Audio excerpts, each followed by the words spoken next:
nós, a igreja, nós somos embaixadores de Cristo. Uma vez que entendemos que Ele vive e reina, podemos afirmar com toda certeza que nós, como igreja, somos representantes do reino de Deus nessa terra. Afinal de contas, um embaixador, ele representa um reino, um governo, né? Acho que todos concordam com isso. E só para deixar claro aqui, quando nós falamos nós como igreja, nós estamos dizendo, nós compreendemos como igreja, todos nós como indivíduos, né? E nós como um corpo de Cristo, né? Os membros reunidos em um determinado local, seja ele qual for, para cultuarmos e exaltarmos o nome do Senhor. Essa é a nossa compreensão de igreja. Após explicar lá no capítulo 13 de Mateus, versículo 1 ao 23, após o Senhor Jesus explicar como a palavra de Deus chega ao coração do homem, o Senhor ele passa a nos explicar alguns aspectos do reino de Deus. Ele faz isso de forma majestosa, como tudo aquilo que ele faz, através de 6 parábolas consecutivas.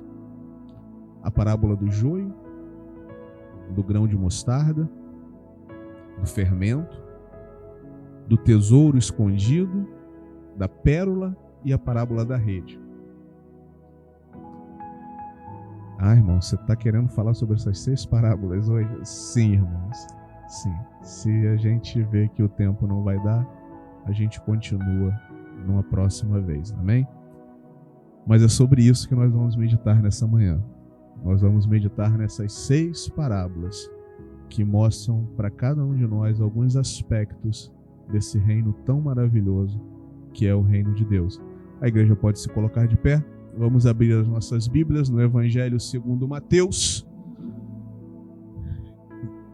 Por hora, vamos ler o capítulo 13, versículos 34 e 35. Mateus 13, 34 e 35.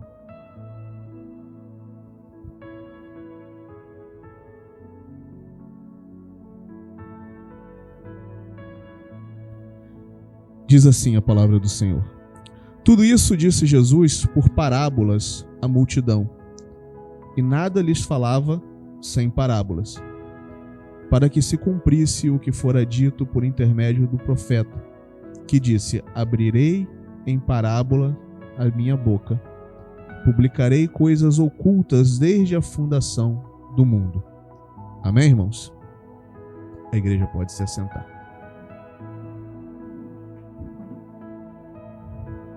Bem, como nós já dissemos aqui algumas vezes, cada uma das parábolas de Cristo traz verdades importantes para nossas vidas. Marcos, no capítulo 4, versículo 33 e 34, corrobora essa ideia quando nos afirma que tudo que o Senhor falava, ele explicava em particular aos seus discípulos. Então o Senhor falava ao povo através de parábolas, mas chamava os seus discípulos ali depois e explicava para os seus discípulos. Ou seja, as parábolas não são apenas histórias, mas ensinamentos relevantes da parte de Deus para as nossas vidas. Na nossa meditação de hoje, nós não vamos seguir a ordem cronológica em que as parábolas são apresentadas no texto. No entanto, nós vamos abordar cada uma delas e destacar alguns pontos que são considerados relevantes para a nossa reflexão nessa manhã. A primeira parábola que nós vamos analisar é a parábola do grão de mostarda. Os irmãos podem abrir em Mateus, no mesmo capítulo 13, amém? Nos versículos 31 e 32. Diz assim o texto: outra parábola lhes propôs, dizendo: o reino dos céus é semelhante ao grão de mostarda que o homem, pegando nele, semeou no seu campo, o qual é realmente a menor de todas as sementes, mas crescendo é a maior das plantas e faz-se uma árvore, de sorte que vêm as aves do céu e se aninham nos seus ramos. Nossa escolha em começar por essa parábola tem um sentido lógico. Essa parábola, para nós, como igreja moderna, é um convite a olharmos para o início da história eclesiástica. Um convite para olharmos para onde tudo começou. O grão de mostarda, ele simboliza algo que, em uma primeira análise, parece pequeno, insignificante, irrelevante e até mesmo desprezado. Concordam? O próprio texto fala sobre isso. Todavia, com o passar do tempo, nós percebemos o desenvolvimento desse pequeno grão e a sua capacidade de transformar o ambiente, de modificar a paisagem ao seu redor. Observamos no texto que essa semente se torna uma árvore grande e que nessa árvore as aves encontram descanso. No livro do profeta Isaías, no capítulo 52, nos versículos de 2 ao 5, nós vamos ver o profeta dizendo: porque subindo como um renovo perante ele, e como raiz de uma terra seca, não tinha beleza nem formosura, e olhando nós para ele, não havia boa aparência nele, para que o desejássemos.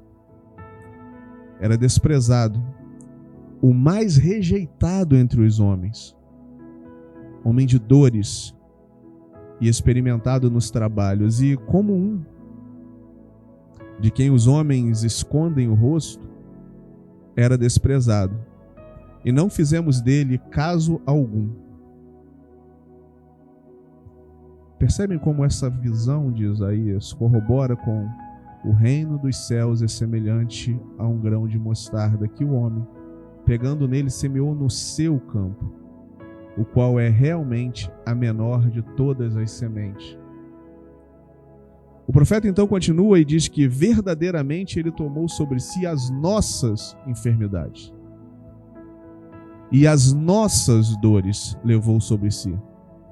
E nós o reputávamos por aflito, ferido de Deus e oprimido. Mas ele foi ferido por causa das nossas transgressões e moído por causa das nossas iniquidades. O profeta então continua dizendo que o castigo que nos traz a paz estava sobre ele, e pelas suas pisaduras nós fomos sarados. Isso corrobora com a parte B do versículo 32.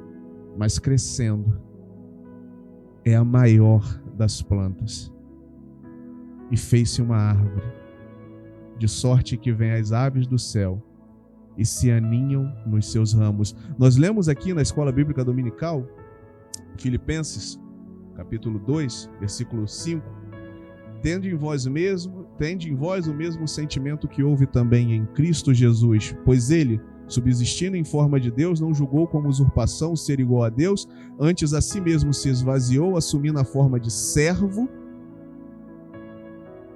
a menor de todas as hortaliças, tornando-se em semelhança de homens e reconhecido em figura humana, a si mesmo se humilhou, tornando-se obediente até a morte, morte de cruz, pelo que também Deus o exaltou sobremaneira e lhe deu o nome que está acima de todo nome, para que ao nome de Jesus se dobre todo o joelho nos céus, na terra e debaixo da terra, e toda língua confesse que Jesus Cristo é o Senhor, para a glória de Deus, a maior de todas as hortaliças. A frase "a menor de todas as sementes" contrasta diretamente com aquela que crescida é a maior de todas as hortaliças. O nosso Senhor nos diz em João capítulo 12, versículo 24, que na verdade vos digo que se o grão de trigo caindo na terra não morrer, fica ele só. Mas se morrer, dá muito fruto. Nós somos esse fruto, irmãos. Quando entendemos que Cristo é a pedra angular, ou seja, a base, a referência para todas as outras pedras que somos nós, Compreendemos que ele é a pedra crucial para garantir a integridade de toda a estrutura. Para que uma estrutura seja estável, bem alinhada, é necessário que haja a pedra angular. Essa é a função da pedra angular dentro da arquitetura. É garantir que todo o resto vai seguir naquela mesma direção. Quando um pedreiro ele vem colocar um piso, ele bate o prumo, bate o nível, bate tudo, e ele faz o quê? Ele coloca aquele azulejo que vai direcionar todos os outros. Essa compreensão deveria nos levar, como igreja e como povo de Deus, a olharmos para os aspectos da vida de Cristo e nortearmos as nossas vidas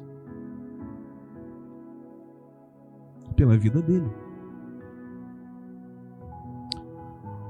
Olhando para Cristo da perspectiva dos evangelhos, nós podemos destacar qualidades como humildade, simplicidade, amor, atenção, abnegação e muitas outras características. Agora, sendo ele a base com a qual deveríamos estar alinhados, né, a pedra angular,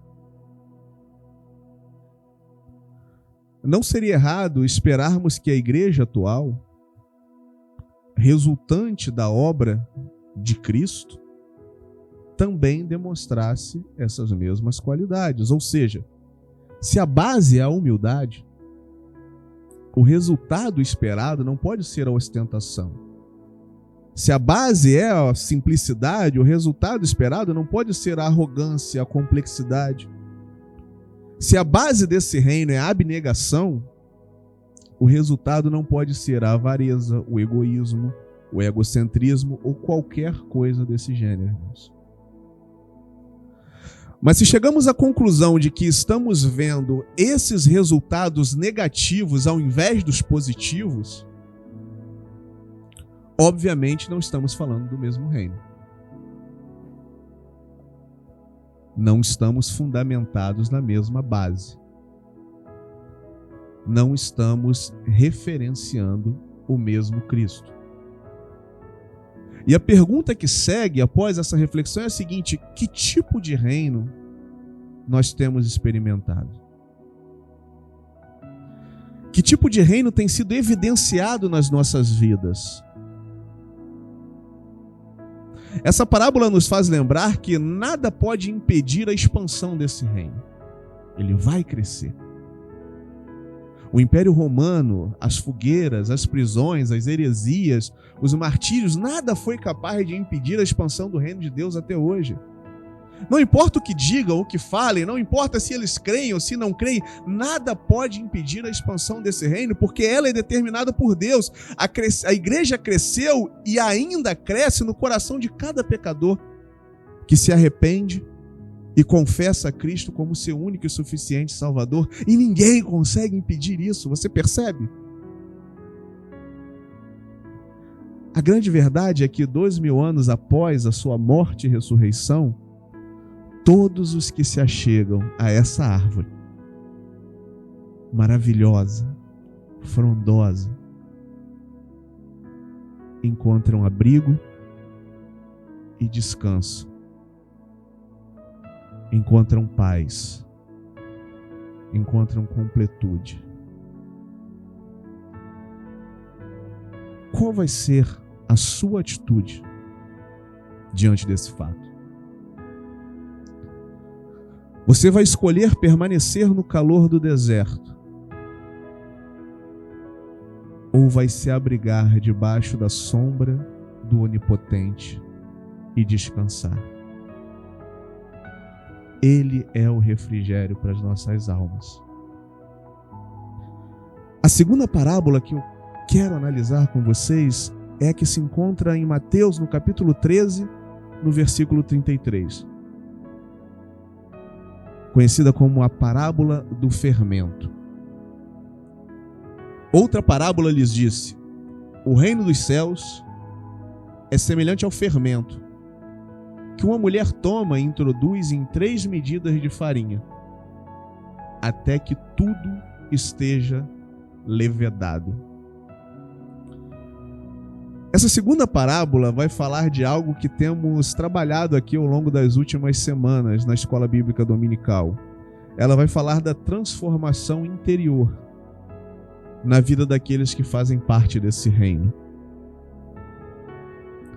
Diferente de outras passagens do Novo Testamento, no texto que nós estamos analisando agora, nesse momento, o fermento escondido é trazido não como um aspecto negativo, mas como um aspecto positivo, como símbolo de uma mudança que em um primeiro momento não pode ser vista. Ela não é aparente, não pode ser percebida. Quem observa de fora, nesse primeiro momento, não consegue ver essa mudança. Mas conforme o tempo vai passando, se torna evidente que algo aconteceu ali. Por várias vezes nós abordamos, no nosso estudo que nós fizemos na Escola Bíblica Dominical, a questão da regeneração. O fato de que a real e cabal evidência da presença do Espírito Santo na vida de um indivíduo se dá através da transformação dessa mesma vida. Quando misturamos o fermento na massa, nós não conseguimos ver de forma imediata a atuação do fermento. Mas desde o primeiro momento em que o fermento é introduzido, nós esperamos que haja uma mudança. É o resultado esperado. Todos aqueles que se achegam a Cristo, existe um resultado esperado. Mudança, transformação, novidade de vida. Geralmente nós cobrimos essa massa e deixamos ela descansar por um período. E quando nós voltamos e pegamos o refratário, nos damos conta de que algo aconteceu ali. Houve uma mudança. Nada está parecido com o que era antes.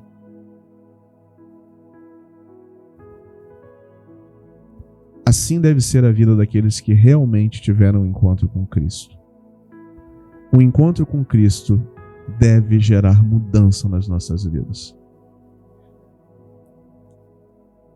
O apóstolo Paulo vai dizer na sua carta aos Efésios, no capítulo 4, versículos 22 ao 32, o seguinte: quanto ao trato passado, vos despojeis do velho homem, abandonem o velho homem, que se corrompe pela concupiscência do engano, e vos renoveis no espírito da verdade,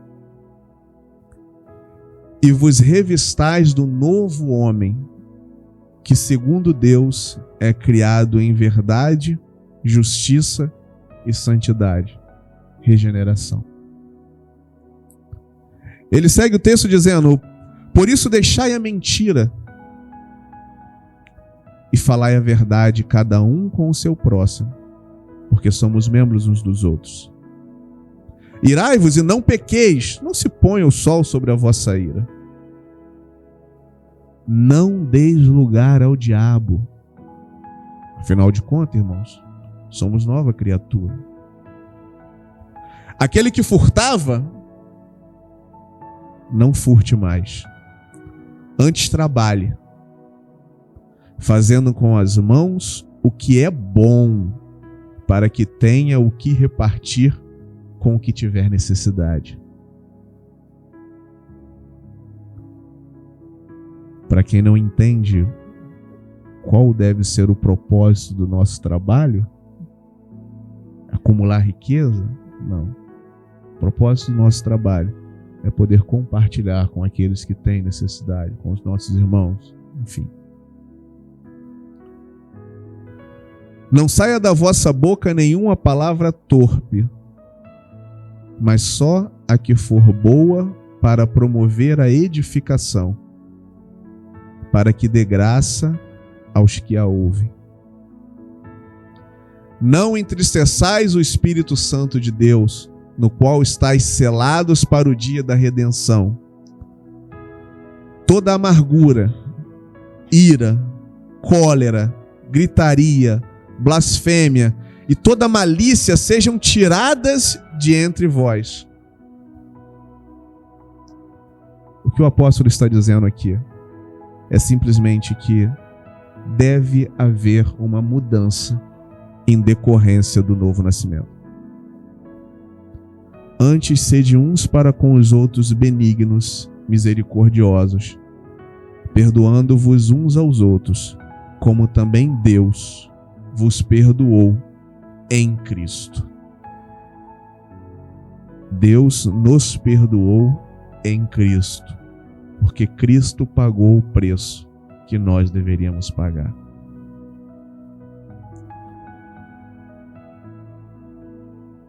E eu, como gosto de fazer perguntas, irmãos, a pergunta aqui é: como está o nosso interior hoje?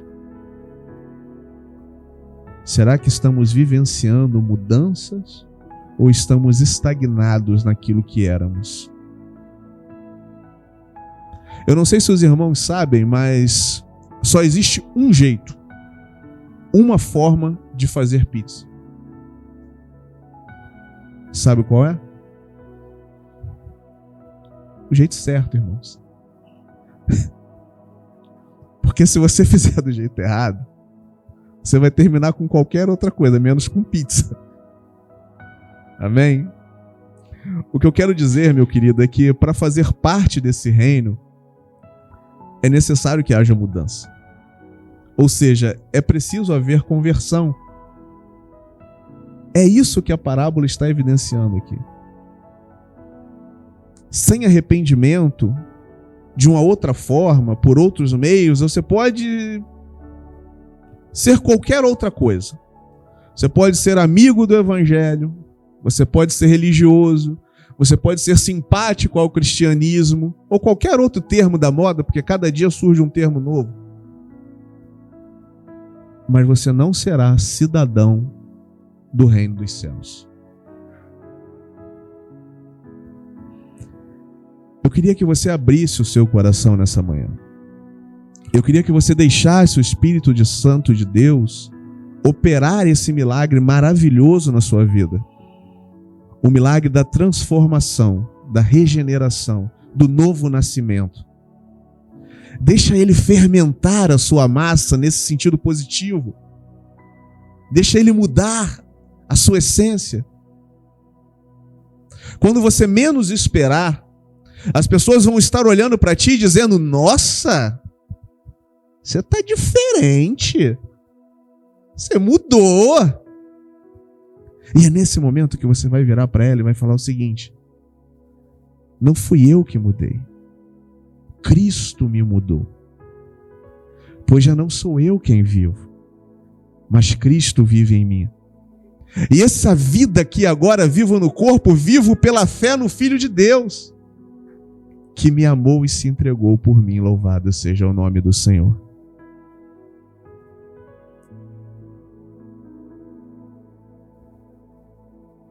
As próximas duas parábolas que eu quero analisar com os irmãos é a parábola do tesouro escondido e a parábola da pérola. Mateus 13, 44 e 45.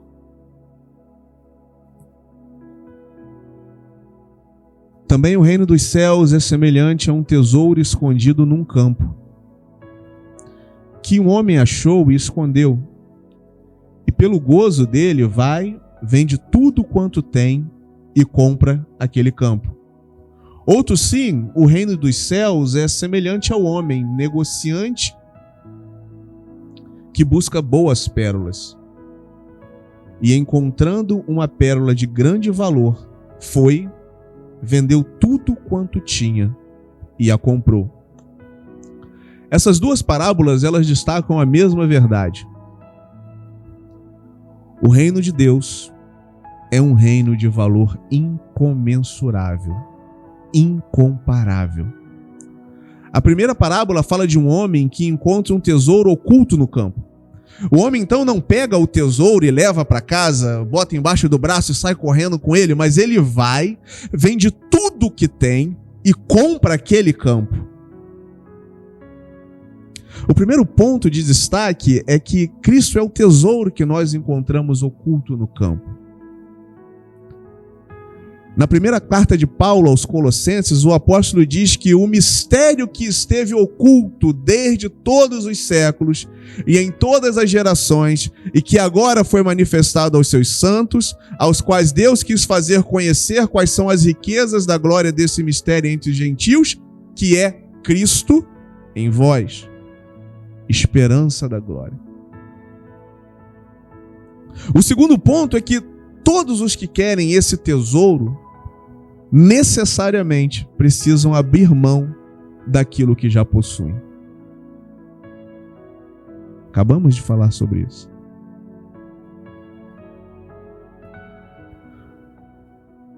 O terceiro ponto é que esse homem que compra esse campo, se nós analisarmos que ele vendeu tudo o que tinha, nós podemos concluir que ele também vendeu a sua casa, o seu lugar de morada. O único lugar que resta para esse homem é o campo que ele adquiriu, junto com o tesouro que ele encontrou. O que você quer dizer com isso, irmãos? Eu quero dizer que quando verdadeiramente encontramos a Cristo, abrimos mão de tudo para vivermos na sua presença. Você vende tudo. Você larga tudo. Porque você quer viver ali, naquele campo junto com Ele, na eternidade junto com Cristo. Dia após dia. É isso que te motiva. É isso que alegra o teu coração em meio às lutas e às dificuldades. É saber que aquele tesouro está ali. E que você está ali junto com Ele. E que Ele está ali junto contigo. A segunda parábola fala de um homem de negócios que era um investidor, investia em boas pérolas. Ele não comprava qualquer pérola, comprava boas pérolas. O texto diz que um dia ele se depara com uma pérola que tem um valor excelente. E diante disso, diante dessa excelente oportunidade, ele vende tudo o que possui para comprá-la. Por que ele faz isso? É simples, amado. O reino de Deus é sempre o melhor investimento. Lembra da história da balança? Você pode colocar todas as coisas do mundo de um lado. Quando você coloca do outro lado da balança o reino de Deus, ele é sempre mais pesado. Todo investimento secular nessa vida tem fim nessa terra. Mas investir no reino de Deus é entesourar para a eternidade. A comunhão, o amor, a leitura da palavra, o culto prestado a Deus, a oração, o louvor entoado, todas essas coisas são investimentos na eternidade. Agora a pergunta que precisamos nos fazer é a seguinte: onde nós temos investido os nossos recursos? Qual tem sido a nossa percepção de importância no que diz respeito ao reino de Deus? Será que temos sido negligentes com o reino? Será que almejamos viver na glória com Cristo? E para tal, estamos dispostos a abrir mão de tudo que nos for pedido?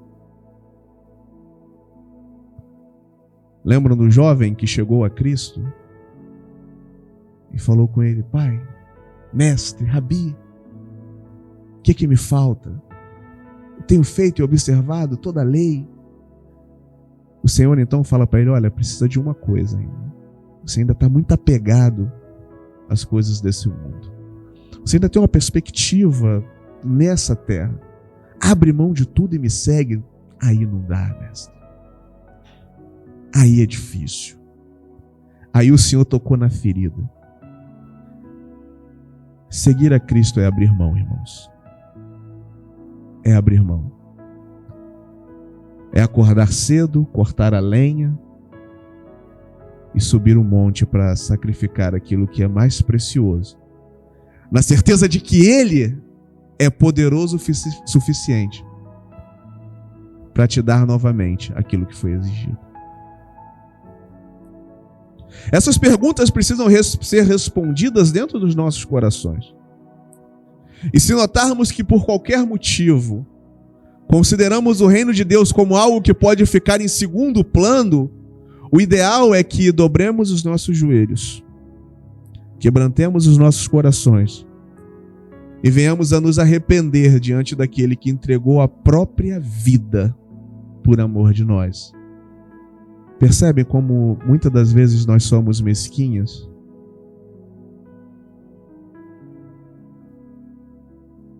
Em tempo, nós temos mais duas parábolas.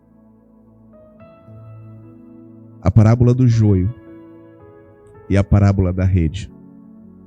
A parábola do joio encontra-se em Mateus 13, 24 ao 30.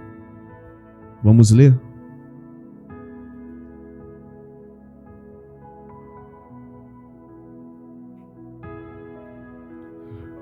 Propôs-lhes outra parábola, dizendo: O reino dos céus é semelhante ao homem que semeia boa semente no seu campo. Mas dormindo os homens, veio seu inimigo e semeou joio no meio do trigo e retirou-se. E quando a erva cresceu e frutificou, apareceu também o joio. E os servos do pai de família, indo ter com ele, disseram-lhe: Senhor, tu não semeaste no teu campo boa semente? Por que então temos joio? E ele lhes disse: um inimigo é que fez isso. E os servos lhe disseram: queres, pois, que vamos arrancá-lo? Ele, porém, lhes disse: não, para que ao colher o joio, não arranques também o trigo com ele. Deixai crescer ambos juntos até a ceifa, e por ocasião da ceifa, direi aos ceifeiros, colhei primeiro o joio, e atai-o em molhos para o queimar, mas o trigo ajuntai-o no meu celeiro. Agora vamos para Mateus 13, 47 ao 50. Igualmente, o reino dos céus é semelhante a uma rede lançada ao mar e que apanha toda qualidade de peixe. E estando cheia, a puxam para a praia, e assentando-se apanham para os cestos os bons. Os ruins, porém, lançam fora. Assim será na consumação do mundo. Virão os anjos e separarão os maus de entre os justos, e lançá-los-ão na fornalha de fogo. Ali haverá pranto e ranger de dentes. Novamente aqui nós temos duas parábolas que expressam a mesma verdade. Que verdade é essa? A verdade que a igreja visível é formada por crentes verdadeiros e por aqueles que são supostamente crentes, falsos crentes. E melhor do que eu explicar a parábola, é deixarmos que Deus nos explique a parábola. Mateus 13, 37 ao 43. E ele respondendo lhes disse: o que semeia a boa semente é o Filho do Homem, o nosso Senhor Jesus Cristo. O campo é o mundo. A boa semente são os filhos do reino, e o joio são os filhos do maligno. O inimigo que o semeou é o diabo, e a ceifa é o fim do mundo, e os ceifeiros são os anjos. Assim como o joio é colhido e queimado no fogo, assim será na consumação deste mundo. Mandará o Filho do Homem os seus anjos, e eles colherão do seu reino tudo o que causa escândalo e os que cometem iniquidade, e lançá-los-ão na fornalha de fogo. Ali haverá pranto e ranger de dentes. Então os justos resplandecerão como o sol no reino de seu Pai. Quem tem ouvidos para ouvir, ouça.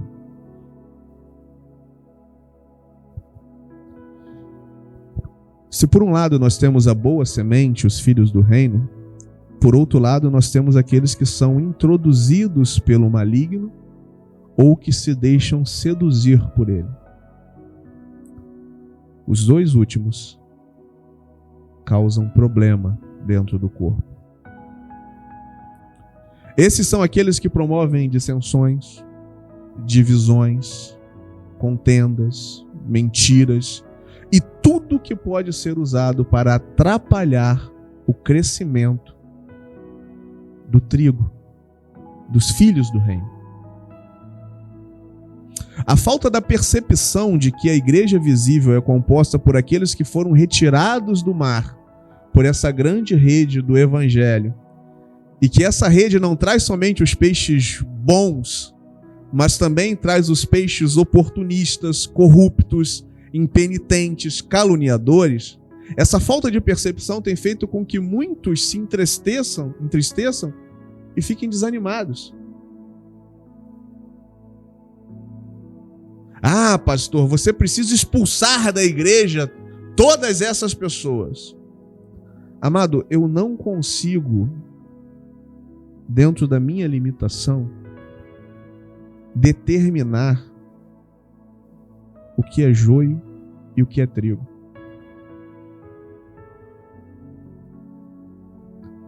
Para dizer a verdade, se eu olhasse para mim mesmo alguns anos atrás, eu diria, é joio. Certeza. Só passar uma cordinha em volta e deixar guardadinho para queimar. Vale nada. Joio e trigo, irmãos, até um determinado ponto das suas vidas são iguais. O joio vai dar dor de cabeça na igreja, mas o trigo, o crente verdadeiro, também pode dar trabalho em algum momento da sua caminhada. No versículo 28 do capítulo 13, nós vemos os servos também foram nessa linha de solução simplista e imediata, né? Eles dizem, Senhor, quereis, pois, que vamos arrancá-lo, o joio?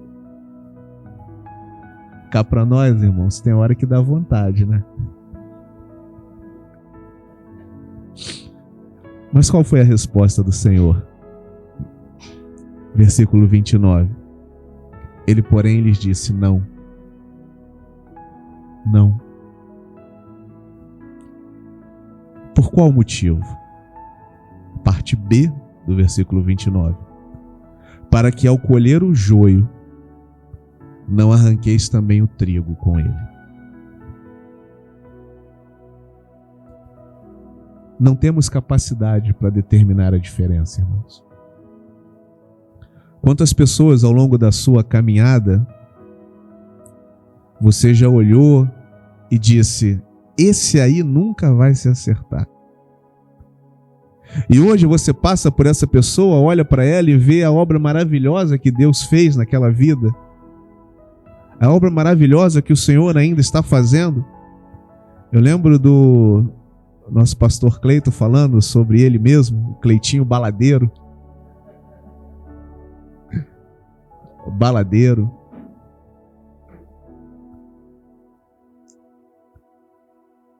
E quantos você já olhou nessa mesma caminhada e disse, esse é homem de Deus. Está lado a lado com Elias ali, esse aí certeza. Cadeira reservada no céu para ele. E hoje você vê que essa pessoa está disseminando heresia, seguindo por caminhos tortuosos, vivendo uma vida totalmente à parte de Cristo. Nossos critérios de avaliação, eles são passíveis de erro, irmãos. Por isso nós devemos ser cautelosos para não removermos o trigo e terminarmos com um campo cheio de joio. Isso não quer dizer que devemos ser coniventes com o erro.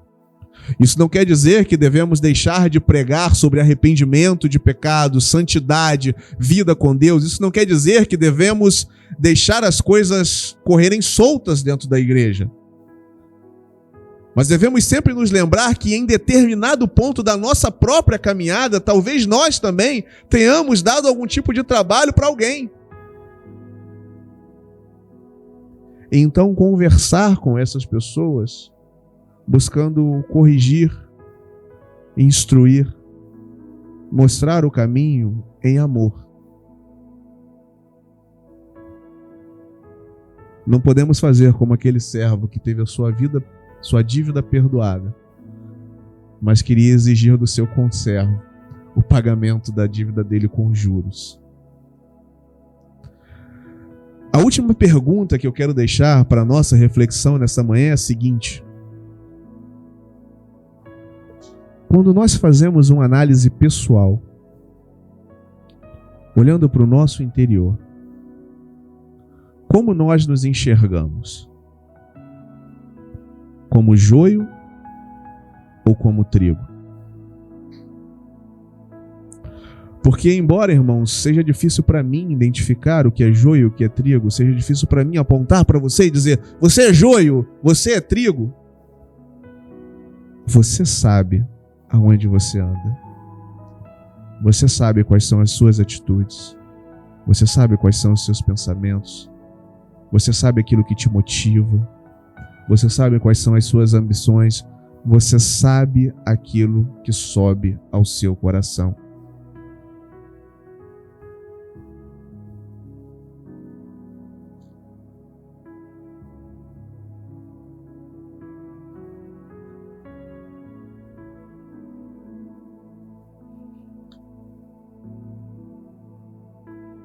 Assim como o joio é colhido e queimado no fogo, assim será na consumação deste mundo. Mandará o Filho do Homem aos seus anjos, e eles colherão do seu reino tudo o que causa escândalo e os que cometem iniquidade, e lançá-los-ão na fornalha de fogo.